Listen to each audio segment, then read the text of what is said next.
Hey guys, Sheldon back with another review, and today we're looking at the Super Action statue, The Hand, the second color from Jojo's Adventure, Part 4. Diamond is Unbreakable, and this is the stand of Nijimura Okuyasu. Unfortunately, I don't have him. I've been looking to get that figure for years now, but I just don't want to pay like a lot for the secondary market price. But since the anime for part 4 is coming out in April, hopefully they'll be re-releasing him soon. Alright, but enough about that. Let's take a look at the box really quickly.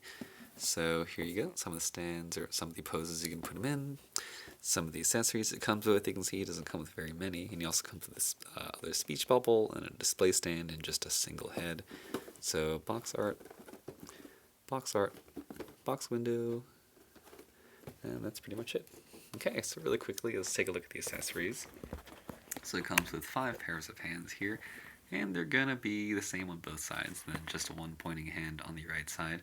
And then so you see you have the kind of relaxed hands, kind of like the finger together hands here. And so actually something that's really cool is the right side always has the $sign, and then the left hand always has the yen. So that's really, really nice, and we'll get a close look in a second. And of course, you saw at the back of the box, he comes with this speech bubble. So I kept it in the bag. I'm not sure what it says, unfortunately, but really, really nice touch. All right, so let's take a look at the hand really quickly, or the hands. Hands? So very, very nice. Got these kind of gold studs on the knuckles right here. And again, you can see the $sign versus the yen sign. And also a really, really nice touch about this figure is the palms. The left side is this clean palm, and the right side is always this nice little, I don't know, like spider web, but you know, according to the show, the power of the stand is to erase things with its right hand, so it always looks different. So really, really cool. Love that. Alright, so take a look at the figure itself, and let's get a measurement out, actually. So let's see. So he stands centimeters first.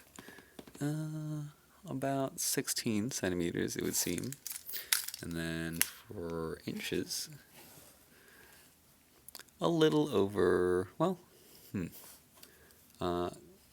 about 6 inches. So his feet are spread apart, though, so he's probably like just a little over. Alright, so pretty decent height, pretty standard for stands. Alright, so let's take a look at his articulation right here. So I don't know if this is my figure in particular, or if it's for all figures. I did buy the second hand, though. But you can see the collar is higher on one side than the other, and it's kind of annoying. I might get a different one day to replace that. But for the most part, it's, yeah, anyway, enough about that. Articulation is on that hinged ball joint for the neck right here. So up, pretty good, and then going down, almost none, and then the neck itself, the base is a ball peg. So combined, it's alright, and then going all the way up, you saw already, and of course, full rotation. And then for the shoulders right here is on a hinge, you can see right here. So you can get a little under 90 degrees. These shoulder pads do kind of move a little bit. It looks like they're pegged back here, so there's a little bit of give. And then you have the full rotation. Bicep swivel, double jointed elbow right here with the elbow pad.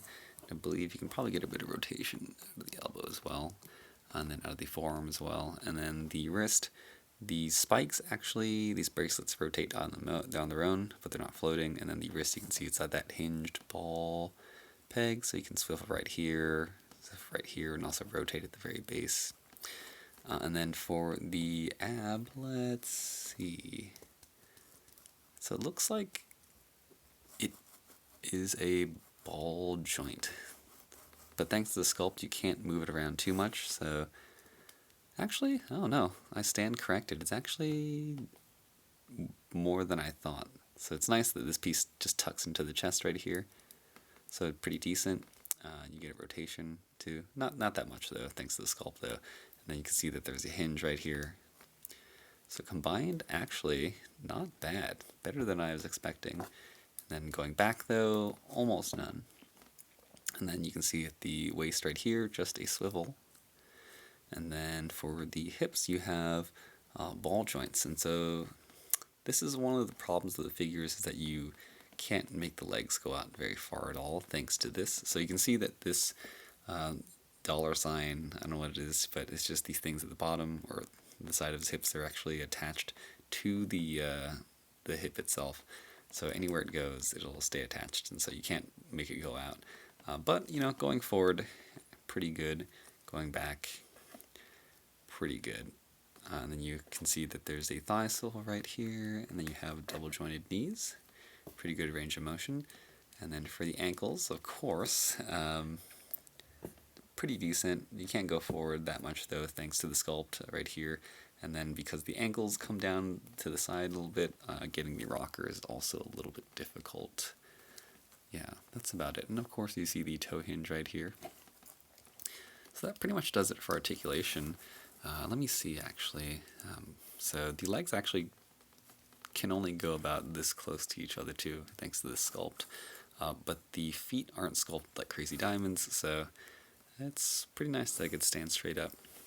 So overall, I think it's a pretty decent figure. For sure, it's an unusual looking figure, and personally, I like the design. It's kind of flamboyant. It's very unusual.